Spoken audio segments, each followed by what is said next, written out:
هذا لو يربانته وتلفمه ده اللي قالولي ما أنت وابينودي سلادي بالله هري نكان تشنا والله تلين يا ربانتي كلا قبل شيء نكتو أمغن يبدي يقوم بإيمانه مراكبته مركي جبوده ماشي اللي قسمه ينبال وسعلي أما دبتشر أما قدتشر حرنتي ابنه هرك مدح وين أدي عيدا كينو ويسود وين ويكون مهدينا وحي أوده هذا وسير كورة عثمان بان صورة في مالية ده سنة قوان وعم بقولاتنا وحي قوان نهرنا وان رمينا أنا قال ما خاطبه لوضع إذن كيو عثمان بان وسوري مقالة وحي السعانسي هذا وحويه لنا لو شيء مايو احنا يسو شيء مايو درس كينود وحي لهدان ترى يسوي ما دام ملح وبيرودي قعان قريمنا فاطم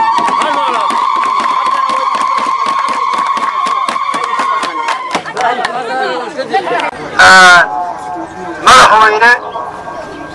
dadka maanta deegaankaagii baa timi magaaladaadii baa timi dadkaagii baad u timi intan hareeraha maanta ka taagan waa caruurtaadii ciidamadaadii raggaagii dawladda aad madaxweynaha u tahay dadkeedii waxaan aad iyo aad maanta ugu faraxsanahay nin reer koonfureed ah yidhi baa layidhi cumrigaagoo dheeraadaa geel dhalayba ku tusaa cumrigaagoo dheeraaday geel dhalayba ku tusaa alxamdulilaahi rabbilcaalamiin maanta waxaanu ku shukrinaqaynaa ciidamadii khaatumo oo heegana madaxweynihii aanu doorannay ee aanu madashii talaax ku doorannay oo na dhex fadhiya oo masaafada intaa leeg noo soo maray dadkii uu yimi ee madaxweynaha u ahaa oo heegan u ah ciidamadii oo heegana wax lagu shukrinaqo weeye madaxweyne soo dhowo baanu ku leenahay adiga madaxda kula socotayba waa idin soo dhoweynaa gacmo furan baan idinku soo dhoweynaa alxamdulillah waa ku shukrinaqaynaa intaa markaan ka gudbo diyaar waxaan u nahay wax allaala wixiina ka dhiman sidaan u fulin lahay hadday qudud tahay hadday xoolo tahay hadday xoog tahay hadday maskax la wadaaga tahay hadday maalka oo loo dhaga nuglaado tahay hadday caqliga oo laga midaysnaado tahay diyaar baan madaxweyne u nahay waa ku garab taagay meeshaad joogtaan diyaar baan u nahay waqti kulul baynu joognaa waddo dheer baad soo marteen waad soo taraagteen dadkuna ilaa saaka waa iska dhibtaysnaa oo dee qorraxdaa iyo hawshaas uu leeyahay buu taagnaa waa soo uruurinayaa hadalka madaxweyne mar labaad waa idin salaamaynaa waa idin soo dhoweynaynaa magaaladaadii aad u dhalatay ee aad dhisatay baa timi waftiyadii hore ama mas-uuliyiintii hore ee maamulka oo golaha wasiirada iyo jananka maxamed mere la taliyaha madaxweynaha ee arrimaha amniga ay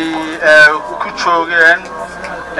magaalada saaxdheer iyo deegaano kaloo ay ku soo mareen safarro oo ka tirsan maamulka khaatumo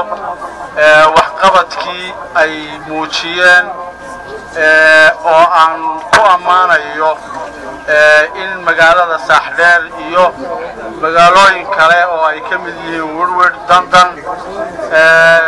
dabataag xamar lugu xidh ballicad xidhxidh darkangeeye dhammaan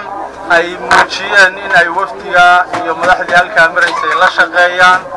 midhodhalkeediina uu noqdo waxan aan indhahayaga ku soo aragnay oo saaka noola eekoonaaday in dee nuclearun baa ka maqnaa wax kaloo aan idhahda garan maayo ciidankaan u soo aragnay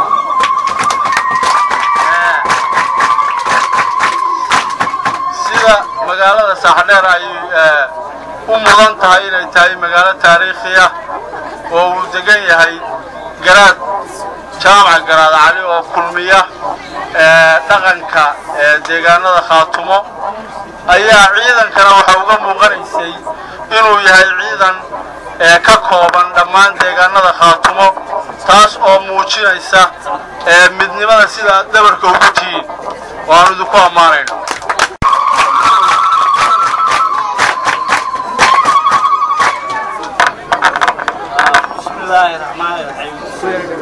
بسم الله الرحمن الرحيم بسم الله الرحمن الرحيم بسم بسم الله الرحمن الرحيم. وحنكون سلام يا سلامة إسلامك. السلام عليكم ورحمة الله وبركاته.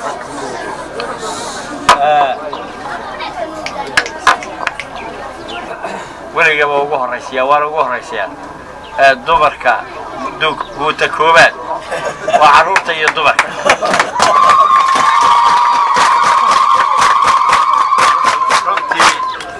runtii khaatumo ma dhisanteen haddaanay guuta koowaad jirin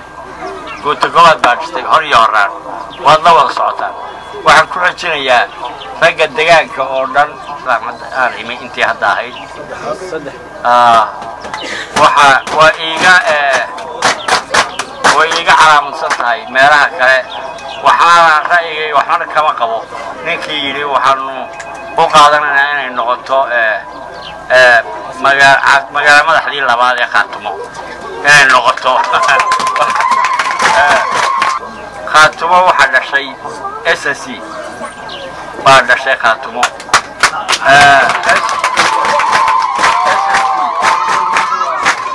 SSC inagoo iska kala quban oo maxay ahayd toy meela iska kala jirjira ayaa ragganaa jaamac ka mid yahay ayay waxay abuureen SSC oo dhowr nin isu keeneen ilaa meeshii ay gaadheen waad ogeedeen dabeedna khaatumo ka dhalatay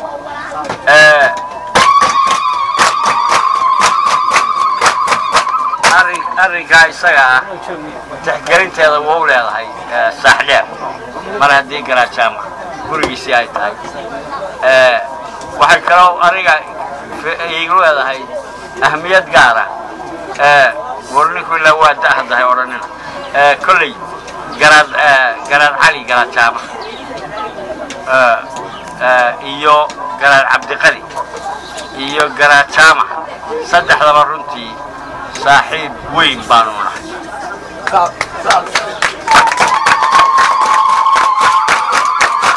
sidaa awgeed ayay u tahay oo raggii yidhi gurigaagii weeye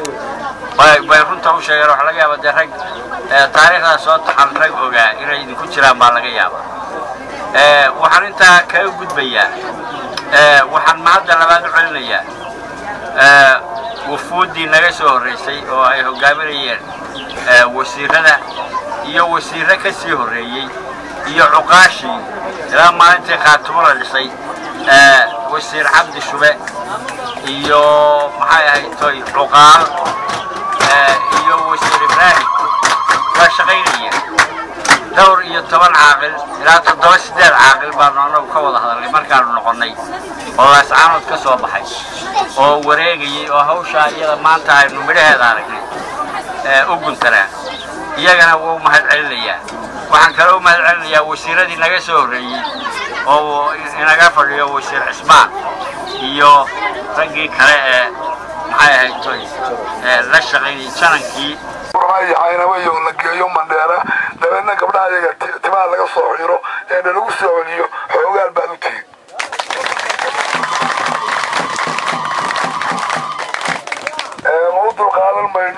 u dulqaadan mayno maamul innaga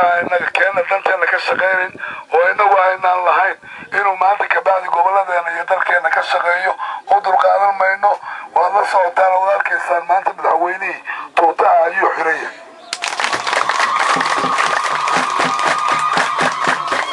waxaan filayaa mar haddii madaxweyneheenii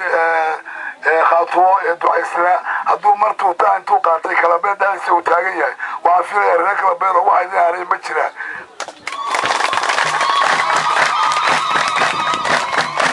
waxa idin haray waxa weeyaan inaad ciidamada garab istaagtaan inaad hili hooba aad gacan siisaan inaad dareertaan oo hubka qaadataan ayaa idinku waajiba ma ka shaqaynayaan Somaliland iyo Puntland midna ma ka shaqaynayaan Kalabayr maamul hadal baa loo sameeyay khaatumo ay leedahay shacabka dhammaan waxaan u rajaynayaa inaad garab istaagtaan maamulka waa inaad gacan siisaan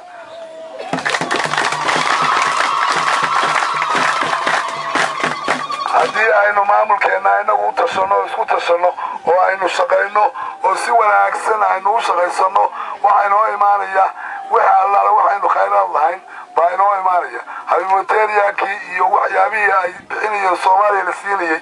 oo dhan baa inoo imaanaya hargeysa iyo burca lagu qaybsadaa dabeedna iyagaa bilqaysta dabeedna iyagaa isxira somaliland khayraadkii ay lahaayeen dhulbahanti wasalaamu calaykum waraxmatullaahi wabarakaatu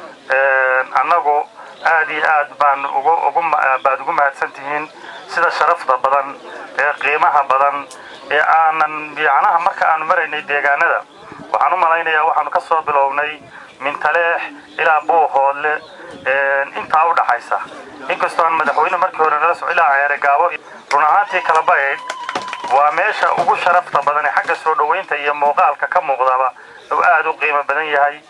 muuqaal ahaan aad iyo aad baan ugu faraxsanahay aad baad ugu mahadsantihiin sida sharafta badan noo soo dhaweyseen madaxweynaha iyo waftiga kale la socotaba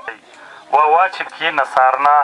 ee idinku aad nasaarteen markii aynu mas'uuliyadda aad noo dhiibiseen ahayd in deegaankeenii la xoreeyo iyo in dhulkeenii maamulka la gaarsiiyo meel kasta oo laga dhiso waajibkii aad noo dirteen ayaa noo soconaa idinkana waxaa nooga kiin muuqata inaad iskaaga barbartaagaysaan oo diyaar u tihiin inaad nala shaqaysaan aad baad u mahadsantihiin waxaanu rajaynaynaa in waajibka aanu fulin doono haddii ilaahay idinka dhigo xorayntii deegaanka ayaa madaxweynuhu tuutaha u gashaday dhammaan golihii wasiiradu meesha ku marayaan cid kastana ka shaqaynaysaa insha allahu tacaala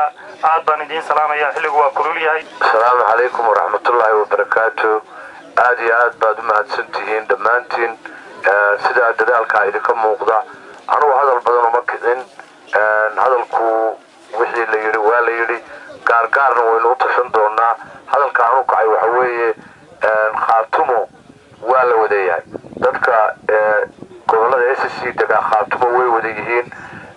halkana way joogeen hadda waxaan hadalkan isu taagay waxa weeye khaatumo maamulkeedii madaxdii ugu sarreysay hadda xukunka haya way joogaan waxaa laydinba ka baahan yahay in aad garab gashaan maamulka laydin sameeyo inaad muxuu haytay dhinacyada iska taagtaan meelahan uga noqonaynaa maanta ma jirto walaalayaal waxa weeye aniga maanta aabbahay oo halkaa lagu aasay 90 jira oo aan intii aanu imid waddankan u tegi kari waayey aaskiisii waan tegi kari waayey wax allaale iyo wax bini aadamo yuhuudda marka ay muxuu haytay carabta yuhuudda isugu neceb baa layaa carabta markii ay isugu tagaan tacsida meel kasta waa la maray waxa weeye waxaa loo diyaar garoobay iyadoo qabrigii la qodayo waxaa la iiga soo hadlayo telefoonka oo la yidhi ciidamadii isaaqu ay yimaadeen kuwa dhulbaantay iska badaa ay qabrigii xabaal baa laga tegay mid kalena waa loo tegay waxa weeye walaalayaal kama joogayno ma baryayno meesha loo socdaana waa taa halkaana cid uga noqonaysa idinkuna taa ku talagala iminkana hadalka madaxweynahan kusoo dhaweynayaa waynu wada joogaynaa waa wada shiraynaa waa wada tashanaynaa hawsheenaynu wada qabsanaynaa guddigaynu dhishaska ka dhigaynaa aad iyo aadna waad u mahadsantihiin haddana waxaan kusoo dhaweynayaa madaxweynaha aad iyo aad kusoo dhawo madaxweyne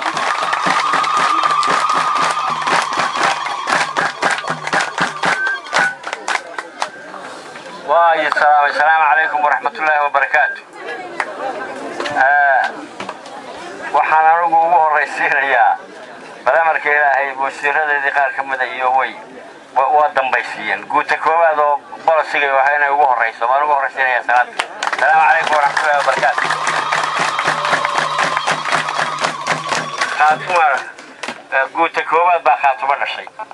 ma jirteen runtii haddaan guuta koowaad jirin khaatimo mana hana qaadeen marka waxaan salaanta ka bacdi waxaan tacsiib u dirayaa wasiirka Cabdi oo aabihiis Allah u naxariistay oo sagaashira uu dhintay ku geeriyooday tacsiib anigoo maamulka ka wakiila ayaan tacsiib u soo gudbinayaa reer kala bayd iyo deegaankan oo dhan tacsiibaan u dirayaa isagana waxaan leenahay Ilaahay naxariistiisa na siiyo inana samir iyo iimaan Ilaahay anaga siiyo oo inaga wada dhaxeeya waxaan loo jeednaa halgan